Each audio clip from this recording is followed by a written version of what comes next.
Sandy, so what happened next? After handing the report to Vice President Bush, well, that report sort of put the National Council on the map. We weren't on the map before. We were like this little hidden group. But all of a sudden, we emerged as this independent agency, which gave us clout and some importance. So we became a player, let's put it that way, which we hadn't been before at all. And I think that by Senator Weicker putting in the legislation that we should write a report was very important. We wrote the report. We did it on time. Okay. What happened next? Nothing. Nothing happened because nobody paid any attention. We went to all the trouble of picking out the blue cover and, how big and not too small, not too big. What happened is, I think it got put under all the other reports because they get reports and then they get reports on top of that and on top of that. And so our report just got buried. I don't think it was anybody's fault. I don't think it was because people didn't care. It just got buried in other reports. So it took us a while to understand that or to sense that. We kept working on a lot of things. We were working on Native American issues. We were working on minorities with disabilities. That's what Larry Brown chaired, that committee. We were working with CDC, Centers for Disease Control, on prevention of primary and secondary disabilities. We had a lot of things that we were involved with. We were doing some international. We had well, I'm not going to get into the conference now. Time went by, and by 87, we handed the report to the vice president in 86. By 87, we decided we had had enough. We'd waited long enough. So I went to the person I thought was the most sensible and closest to me. So I had the staff make an appointment for me to visit Senator Weicker in his office one-on-one. And he agreed to that. I brought my executive director. He had his disability person, and it was 4 of us meeting in his office. And I explained to him, we both had children with disabilities, so we didn't have to talk about that. I explained to him about the report, and I said to him, we gave you the report too, and we never heard from you or anyone else. So I'm here to ask you. And so it wasn't to chit chat about the report. It was to say directly, we told in the report, there's the suggestion that our number one priority is a civil rights bill.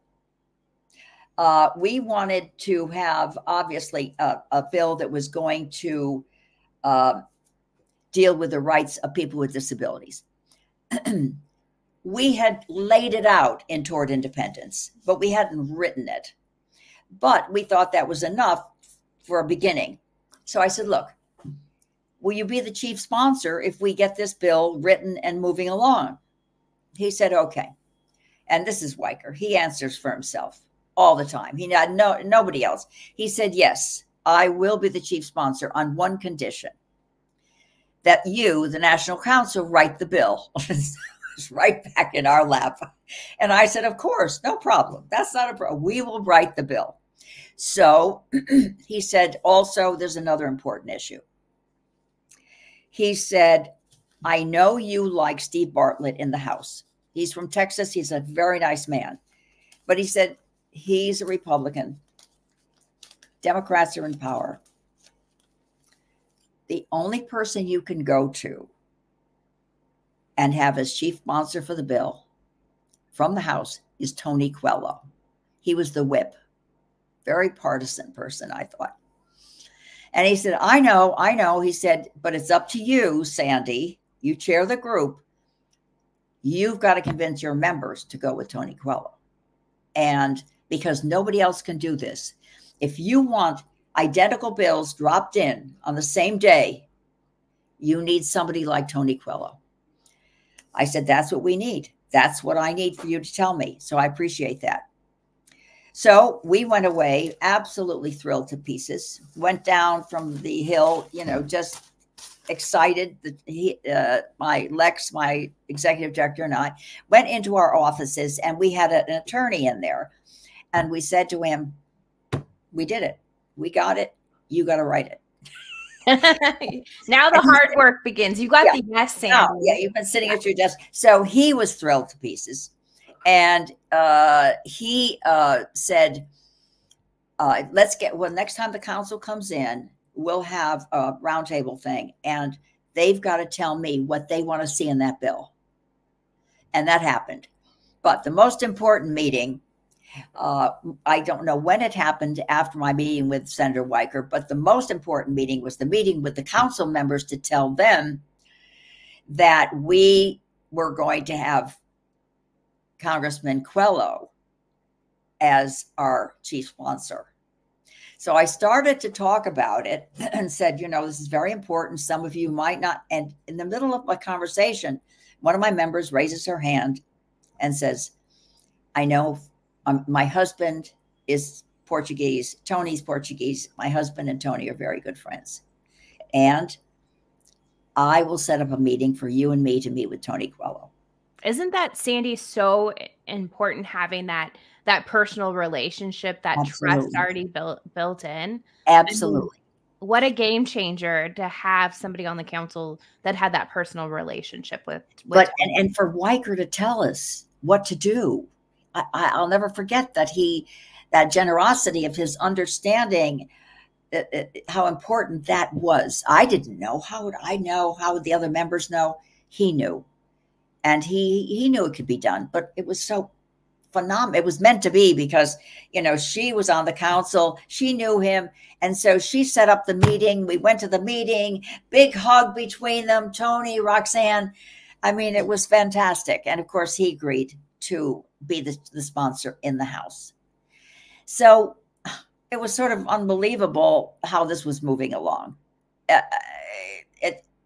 When I step back and think about it now, it was almost impossible that it happened, that it worked. Really, the stars aligned on so much, and the fact that you also kind of experienced some roadblocks along the way. And, you know, Mark, for our audience, you know, we share this podcast on social media, on YouTube, Spotify, all of the technology. We're talking about a time period where we didn't have social media. We didn't have email. You were setting up appointments, traveling down to Washington. On the phone. We didn't have anything going on. But maybe that was a good thing. I don't know. It might have been. I think it was a good thing. I think it was back too. to those days. Yeah. Could have been. I think so too. The way it happened, I don't think that's the way things usually happen. Where, you know, we write something, a group says, we know what this bill should be, and we go and they say, yes, that's a good idea. So I don't know that it would be very easy today to do something like that. I don't think so.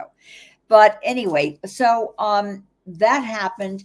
That was 87. And so I'm trying to, you know, keep track here in my notes, because the dates can get so something really important happened in 87, 88 that had something to do with the bill, but not directly the way this did. So one of our members, his name was Jeremiah Milbank from Greenwich. He knew the vice president. He was the one that helped us get in to see the vice president that day at the White House. When we were having a meeting of the council, he said, you know, I have an idea. I think it would be interesting to do a Harris poll of people with disabilities, a survey. And he said, I know the man who's president of Harris, Lou Harris, and I'd be happy to go to him. And he said, we talked about, but what about the cost? He said, look, if we look for government money, this will take 10 years. He said, I will go out and see if any of my colleagues or friends or people in other, workplaces, what have you, if they'll chip in. And they did. He got the money. And then what we did, I appointed some people from the council, Lou Harris. They were very generous. They said, give us people that you think will help our people craft the questions on the survey. So they surveyed 1,000 people with disabilities and came back with the most extraordinary answers. Things like people with disabilities are the least educated, are the poorest group, all these things they kept, you know, it was mind-boggling. And we have brochures, we have the poll, of course, as well. And so that took a while, but the importance of it, I think, was that when we went to Congress with this bill, we made certain claims. We assumed that they understood that there was this discrimination going on. Now, we knew it, you know it, but not everybody knows it. What we did was we had the poll, and that was sort of like our scientific background, our backup. And so we asked the head of Harris Poll to testify before Congress. We didn't, but we asked it to be set up. He did. So he was the one who, not us, but he got out there and he talked about the Harris Poll. It was the first ever of people with disabilities. There have been some others since, but that one is so important. I mean, so many things are lagging in that group of people. So that was fantastic for us. We hadn't thought of it that way, that this would be a good backup for us, a good incentive to them, but it turned out that way.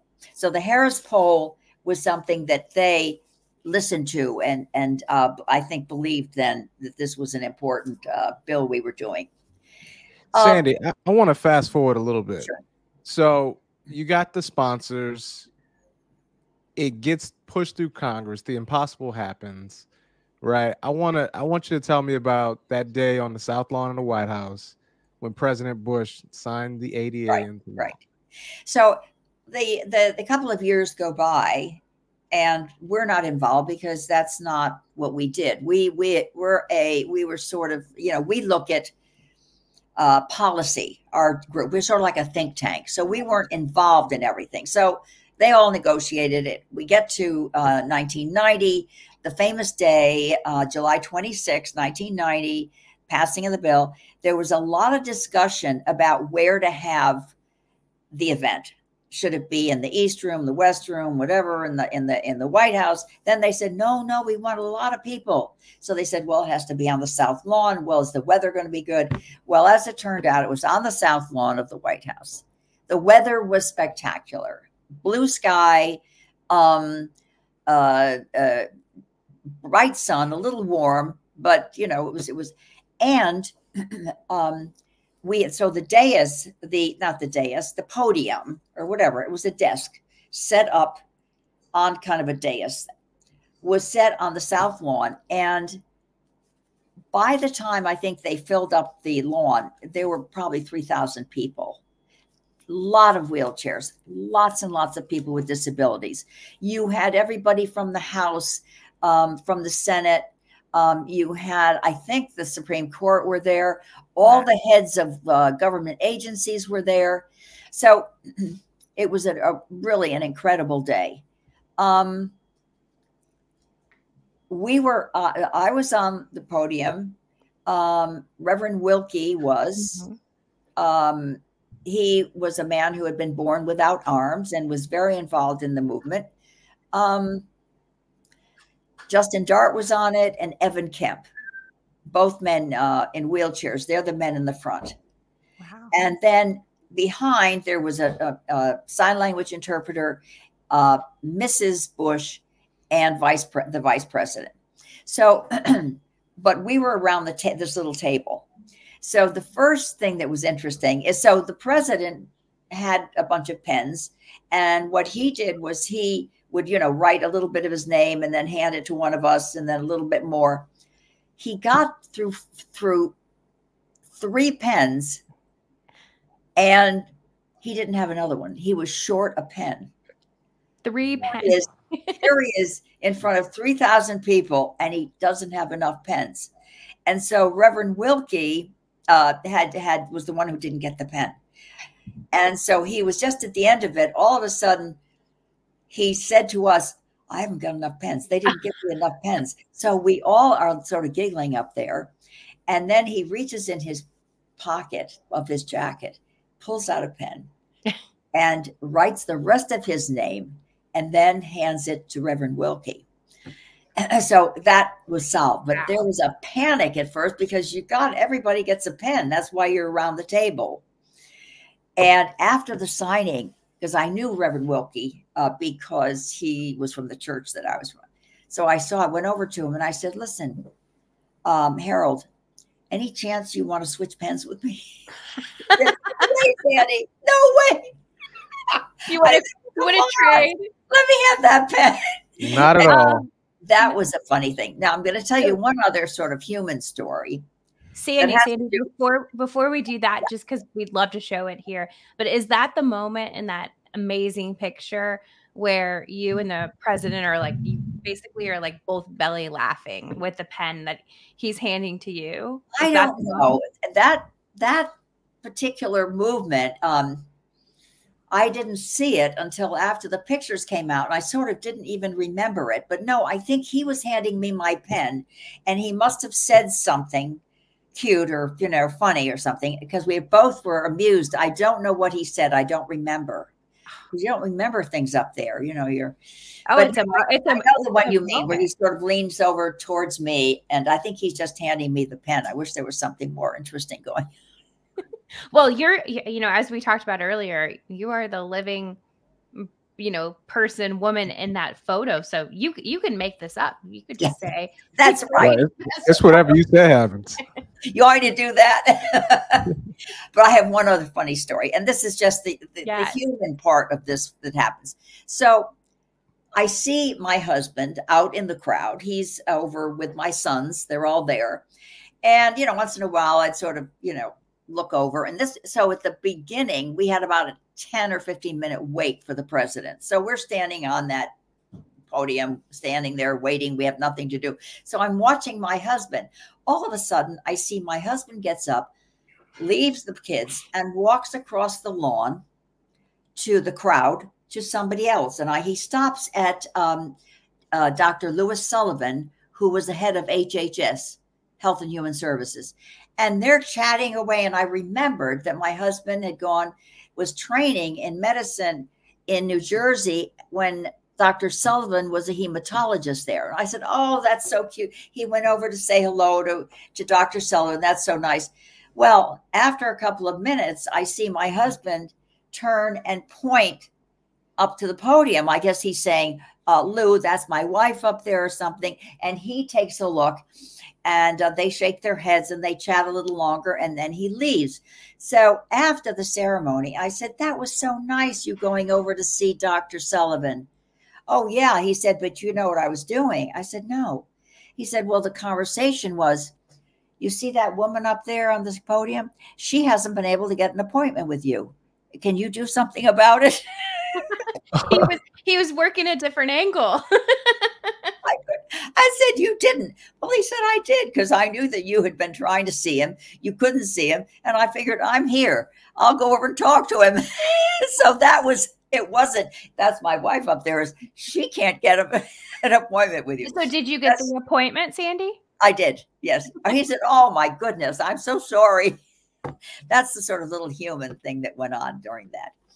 But that was sort of an amazing climax. We all remembered it. And I'm just sad that the others in the picture, are no longer with us.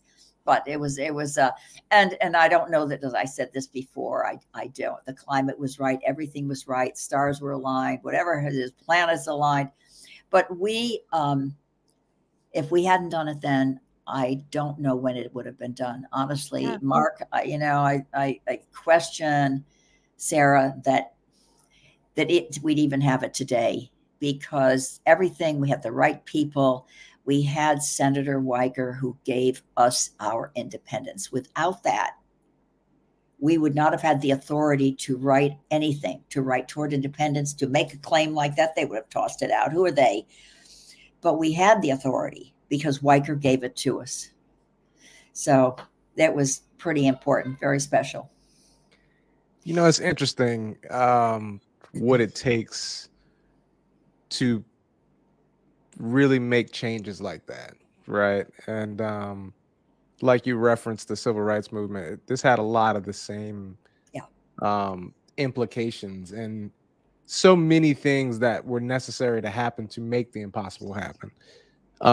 My question for you is, was there anything that was left on the table that Oh, you yes. felt should have been Oh, included? yes. Oh, a lot of things. Yes. And as time passes, I realize more and more.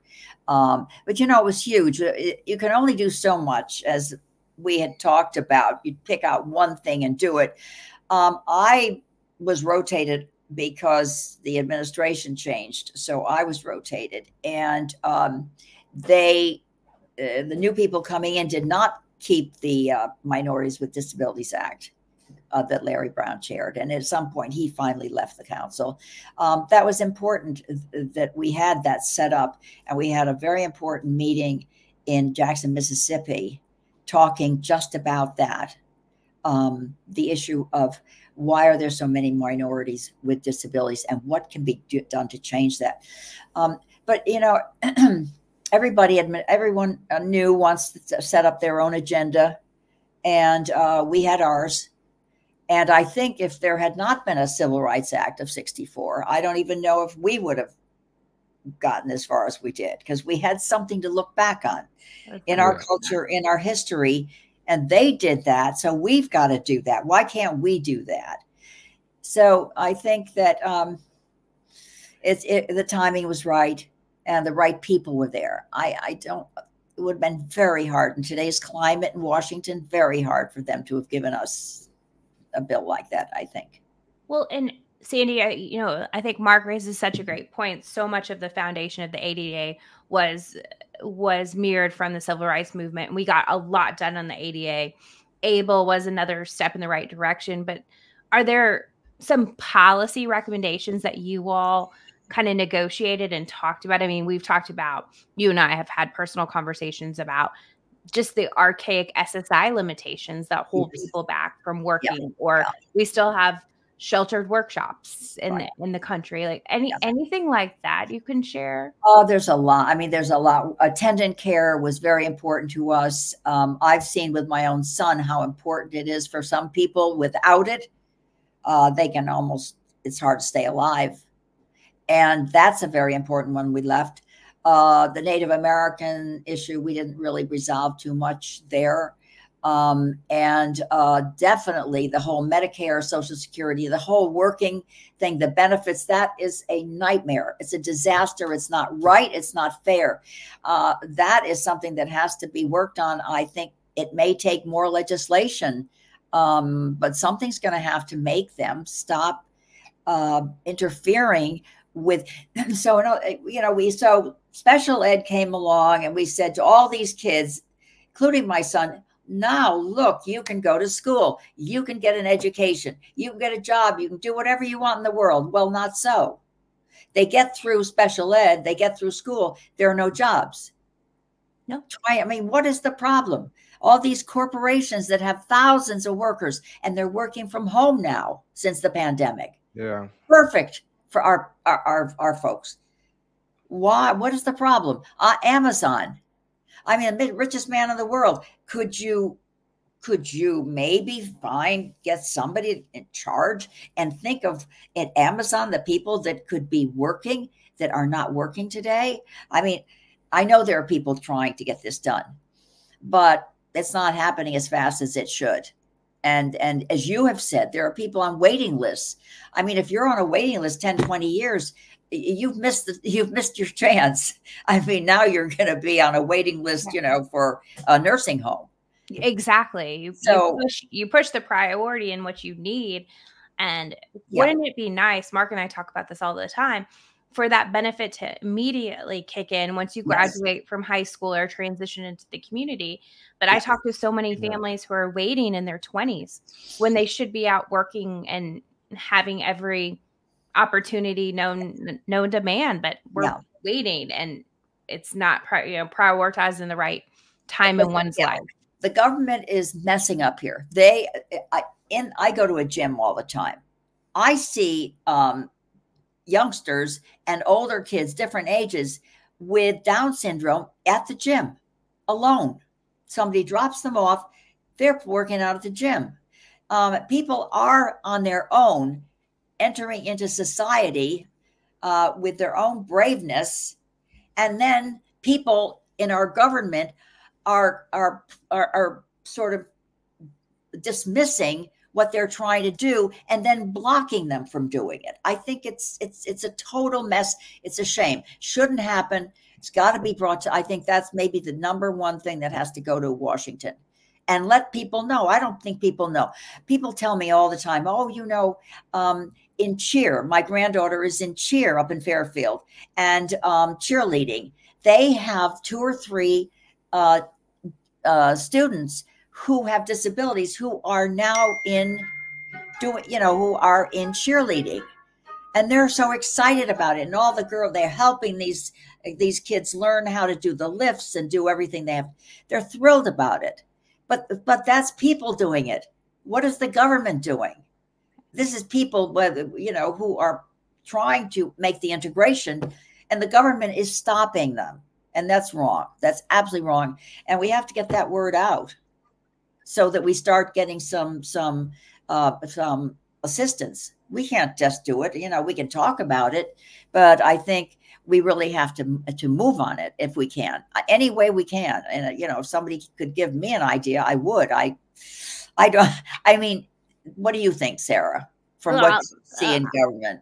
I really think, and probably this kind of transitions us to like the last kind of maybe question or two for you, Sandy, is ABLE solved assets. For the first time ever, it allowed individuals to be able to save money without putting Medicaid ever in jeopardy.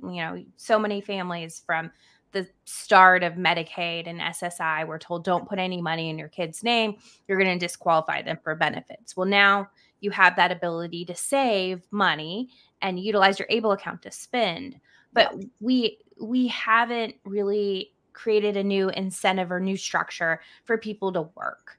And I think Neil said it when we were in Providence at the NCD meeting where you gave the fireside chat, and also were named chair emeritus of NCD. Yes, your new title. We have to. That's my new title. We have to get that out there.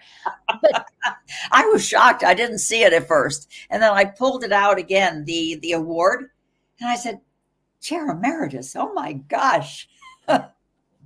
Anyway, that was nice. It's pretty awesome. But like, what does the ABLE look like? The ABLE Act look like for working, and how can we? Yeah, I think that has to be the new frontier. Well, I think it is, and I think the fact that it's been done and passed is amazing, and it just shows you that it can happen. It just we've got to find a way to have to not work so hard to get these things done. These are natural things that should be done. We've got the ADA that opened the world and said, hey, you have transportation, you've got telecommunications, employment. They can't discriminate against you. We've got, they are making the subways in New York City accessible. Finally, right. After all this time. Well, wait a minute. Everybody's working on that. And you, Congress, are holding up. If you're not working with us with Social Security and Medicaid, you're holding us up. You're pushing us back. And that is not right. The rest of it, I've spent my whole life, my adult life, working in this field. Look at you two. And Mark, you understand it better than anybody. You have a disability. You can't change that. But things can be better. And you're a leader. Well, don't block Mark. Work with him. Help him do what he wants to do. You're lucky. We are lucky in this country to have somebody like Mark working towards what he's doing. He didn't say, well, this happened and now I think I'm going to go and be some. No, he's back in the field where we need him, and he's giving his dedication. He doesn't have to do this. So work with us. Don't make it so difficult for us. I don't know. I think I don't know what it is that turns these people around, because I don't really understand politicians. And we had the ones I understood. I could talk to them. Reverend Senator Hatch, Senator Weicker, Senator Harkin, um, um, uh, Congressman Steny Hoyer. You could just go in and talk to them, and they understood and they helped you. So Yeah. I think that what you're asking, they're very important questions, and the answers are even more important. Sandy, I appreciate your sentiments. This work is challenging though, and it's getting more challenging, as you noted. And Sarah and I encountered this on a multitude of levels, but now, like, as we really try to, I think, push the issue to help people become more able, right? Like, it's those things that you feel were left out of the initial ADA, and things that, Sarah, you thought were left out of ABLE initially, that we are on the back end still, like, trying to get through. And so it's important, that we just continue to do this work. Well, look what's happening with AI. Oh yeah, They're putting chips in people. They can't regulate that fast enough. Wow. I mean, this is a revolution. People are going to line up. They're going to do this. Get Musk involved. He's the one that started, not if he started it, but he's promoting it. And they are doing this, and people have an opportunity to maybe have more movement. If it's somebody like you who had, that you are a quad, it's built for you. These chips are for, incredibly good reasons. People are saying, oh no, I'm sorry. No, I'm sure it can be a benefit. I am so excited about it. And I'm not sure how you go about it. I'm sure we can figure it out, because if we could figure out how to write the ADA, which wasn't easy, and get that into law, I'm sure we can figure this out. It's just, we're all on the same page. And it's just, where do we go from here? Well, I'm just going to keep modeling my work after you and doing the impossible. Right? I mean, you got the script. This is perfect. Look, I'm just. Well, what did they say? The playbook has already been written. Like, let's just lift it. The thing is, I think none of us are afraid. We don't want to ask anymore. We want to tell them what has to be done. And I think we've proved ourselves. All of us have proved ourselves. We're not just starting out. We've all spent a number of years working on this. And I think people around us, look at the seniors. They're living longer. Because medical research and medicine is so great, people stay alive longer. But you're probably going to have some medical issues. You can't walk as fast. You can't run as fast. You can't, you might forget certain things. But all of this, I think, can help us. And I think we just have to push forward whatever way. What you're doing is very important, because you're getting the information out there. And I think that's amazing what you're doing with your podcasts. Well, thank you, Sandy. That means mission accomplished, Sarah. We're doing it. Yes. Wait, yes. One last question, Mark, because we can't. You got to put Sandy on the hook. All of our guests this last question on every episode. So, Sandy, what's the best thing about ABLE? I've been in your ear time and time again about our work on ABLE. What, in your opinion, is the best thing about the ABLE Act? It's long overdue. It's, I think, an amazing bill.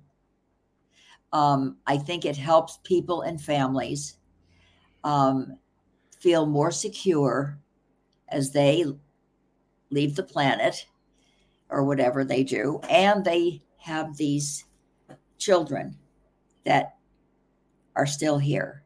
I have the same. I've worried about my son, Paul, from the day he became disabled. What happens when I'm gone? So part of that, I think, the fact that you can start putting your own money together, start saving and having something that's yours that you can use when you need it. At a certain point, that's going to come. I think it's an amazing bill, and that, you know, what you have accomplished to have that in law, because this is something that is it's a no-brainer. It should have been done a long time ago, and I think it's wonderful. I think it's absolutely wonderful. I really do. I've been telling everybody about it. Capital ABLE, and then tell them the story. I have been, really. Well, it's like the ADA Part 2. It is. It's definitely this. What we're talking about now is ADA Part 2. Yeah. Absolutely.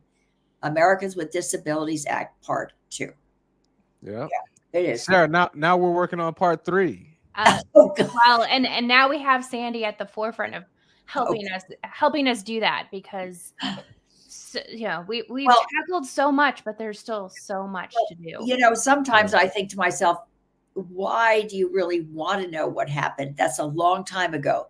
On the other hand, what did we do that made it happen? And what worked? And that helps, because instead of reinventing the wheel, sometimes you can say, well, you know, if they did that and they wrote the law and said, here, how about this? Because this is our authority. We have the authority, you do, to do this. And so there are some things you can learn from what we did. Not the exact same things, I'm sure, because this is a different era. But sometimes it helps to know what somebody else did. We had nothing to work on. You got to know the variables. You do. You really do. But I think more than anything, I think the most important thing is you believe in it and you push. And you don't let anybody tell you it's not possible. If you think it's possible, if you've thought it through, then, and you know, you can be polite to some people and say, oh, I know, you're right, it's very hard. People said, I think I told you, one of my best friends, an older woman, and she said to me, Sandy, come on, you know there are never going to be buses that kneel in New York City. Well, and I said to her, you know, maybe you're right. I was being polite. I was, you know, taught be nice to people. But I didn't believe for a minute what she said. I believed that there were going to be buses that knelt. And how they're doing the New York subway, I don't know, but they're doing it. It's so amazing. anything can be done.